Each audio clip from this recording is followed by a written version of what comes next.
निजामाबाद में भारतीय जनता पार्टी के चुनावी कार्यालय का उद्घाटन जिला अध्यक्ष ऋषिकांत राय ने फीता काटकर किया। इस अवसर पर आयोजित उन्होंने एक प्रेस कॉन्फ्रेंस में क्या कहा, आइए सुनते हैं। चुनावी कार्यालय का उद्घाटन हुआ निजामाबाद में, तो इस अवसर पे आप क्या जो है जनता को संदेश देना चाहते हैं? पहले तो आज के अवसर पर हम अपनी निजामाबाद की सम्मानित जनता का हृदय से स्वागत करते हैं। और आज भारतीय जनता पार्टी निजामाबाद में जो पार्टी ने प्रत्याशी घोषित किया है, गरीब मनोज यादव जी के कार्यालय का उद्घाटन भी किया गया है। आज माननीय प्रधानमंत्री जी का आत्मनिर्भर भारत पर राष्ट्र के नाम संबोधन था। आज निजामाबाद की जनता को सुनिए। कल हमारे देश के सबसे वित्त मंत्री आदरणीय निर्मला सीतारमण जी ने इस देश को जो बजट समर्पित किया है, ये देश भारत की नींव को मजबूत करने के लिए, गांव से लेकर शहर को मजबूत करने के लिए जो ऐतिहासिक बजट, आज हम आजादी के 75वें वर्ष में प्रवेश कर रहे हैं, हम आजादी के अमृत महोत्सव मना रहे हैं। तो निश्चित रूप से ये जो बजट कल आया है, ये बजट निश्चित रूप से जो देश को आजाद कराने वाले लोग देश की आजादी को लड़े, गांव गरीब किसान नौजवान का जो सपना था, जो देश को आत्मनिर्भर भारत बनाने का सपना था, जो भारत को दुनिया में सिरमौर बनाने का, विश्वगुरु बनाने का, राष्ट्रगुरु बनाने का जो सपना था, कहीं न कहीं इस बजट के रूप में वो सारे सपने हमारे साकार नजर होते आए हैं। किसान से लेके, गरीब से लेके, नौजवान से लेके, महिलाओं से लेकर के और देश की अर्थव्यवस्था को मजबूत करने तक का ये जो बजट है, मैं इस बजट के माध्यम से देश के प्रधानमंत्री जी का और देश के वित्त मंत्री जी का, मैं अपनी निजामाबाद की सम्मानित जनता की तरफ से दोनों लोगों का हृदय से स्वागत करता हूं, अभिनंदन करता हूं। सर, आज निजामाबाद की जनता ने देश के प्रधानमंत्री नरेंद्र मोदी जी के संवाद को सुना, तो मोदी जी ने, प्रधानमंत्री जी ने किन बातों पर जोर दिया? निश्चित रूप से प्रधानमंत्री जी ने किसानों के विषय पर जोर दिया।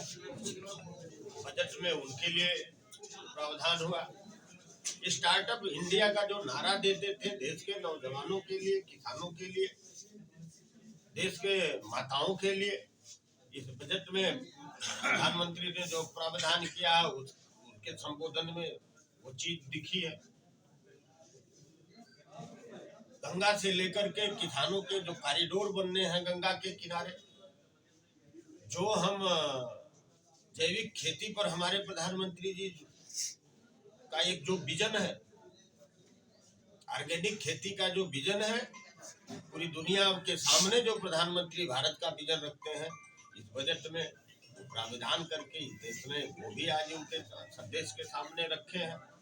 तो सारी चीजों को ये देश के बजट, मैं तो कहता हूं कि ये देश का बजट, और इस बजट में कोई नहीं छूटा है, कोई तबका नहीं छूटा है जिसको उस बजट का लाभ मिले। निजामाबाद विधानसभा से पूर्व मंत्री अंगद यादव के भतीजे मनोज यादव चुनाव लड़ रहे हैं और भारतीय जनता पार्टी के प्रत्याशी हैं।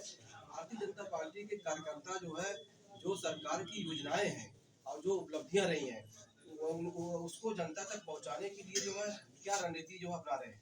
देखिए, भारतीय जनता पार्टी निरंतर अपने संगठन के माध्यम से सरकार की योजनाएं निचले स्तर पर आम जन को पहुंचे, इसके लिए हमारे कार्यकर्ता निरंतर, ये नहीं कि हम आज चुनाव में आए हैं तो चुनाव में, हम सरकार में जब आए हैं, हम सरकार में सेवा के माध्यम से, संगठन हमारा सेवा के लिए बना है और सरकार की जो जन कल्याणकारी योजनाएं थी, हमारा बूथ से लेकर सेक्टर तक और मंडल तक का हमारा अध्यक्ष पदाधिकारी निरंतर रोज अहर्निश 24 आवर उन योजनाओं को लेकर जनता के बीच में रोज काम किया है। और प्रधानमंत्री जी की योजनाएं, मुख्यमंत्री जी की योजनाएं, आप कोरोना काल को देख लीजिए। कोरोना काल के समय में कोई राजनीतिक दल जो आज ये बड़े बड़े राजनीतिक दल सपा बसपा कांग्रेस के लोग आज ढिढोरा पीट रहे हैं, आप मीडिया के पत्रकार साथी हो, आप बताओ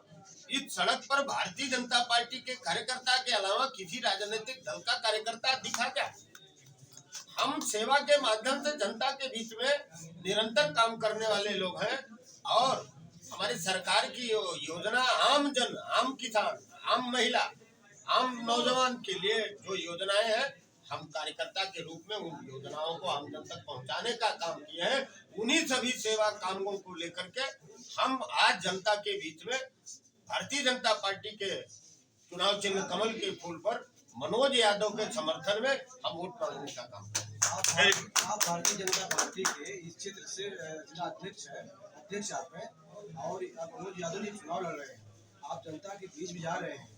जनता क्या चाहती है? परिवर्तन चाहती है और ये लड़ाई सत्ता की है या परिवर्तन की है? निश्चित रूप से जो हमें जनता के बीच में जाने पर यह अनुभव हुआ कि निश्चित रूप से जनता निजामाबाद में परिवर्तन चाहती है और जो भारतीय जनता पार्टी का प्रत्याशी है वो जनता के बीच में निर्विवाद प्रत्याशी है। उसके बीच में कार्यकर्ता और जनता के बीच में कहीं किसी प्रकार का कोई रोष नहीं है, किसी प्रकार की कोई टिप्पणी नहीं है और जनता कहती है कि आपका जो प्रत्याशी इस बार का है हमेशा सबसे मुस्कुराते हुए मिलता है, सबके लिए हंस के मिलता है, उसके बारे में कहीं कोई किसी प्रकार की टिप्पणी नहीं है, कोई प्रकार की गलती। अच्छा, हम ये देख रहे हैं कि भारतीय जनता पार्टी ने जो टिकट दिया है, जो प्रत्याशी बनाया है, उसमें ज्यादातर युवा है, नौजवान है और मनोज यादव भी निजामाबाद विधानसभा से एक युवा है, नौजवान है, तेज तर्रार है।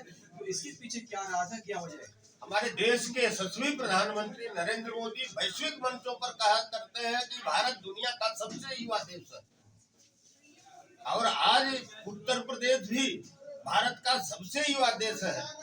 तो आज आप सब देखते हैं दुनिया समाज में लोग नए टेक्निक को अपनाना चाहते हैं, नए मॉडल को अपनाना चाहते हैं। तो क्या है, आज युवा जो ये देश की अर्थव्यवस्था की एक रीढ़ है, भारत की नींव में एक काम कर रहा है, तो भारतीय जनता पार्टी ये देश बनाने वाली है।